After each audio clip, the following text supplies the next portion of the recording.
In this video, I will be showing you how to fix Gamma AI image generation errors with a few simple steps. Let's get started. I'll start on my dashboard and open my project to enter the editor. Once it loads, I'll go to the sidebar and click the plus icon to add a new card. On this new card, I'll select the card styling option to open the Edit with Agent panel on the right side of the screen. Next, I'll click Add an image. You'll notice a notification stating that I'm running low on credits. This is a very common cause for generation errors or delays.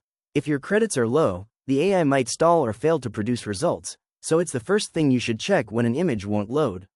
If the generator feels stuck, the best fix is a quick page reload.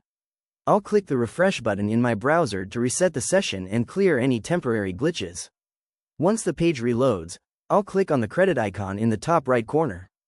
This pop-up shows exactly how many credits are left in my workspace, which helps me decide if I need to upgrade for more features. Finally, if the error persists, I'll check my system's Wi-Fi connection.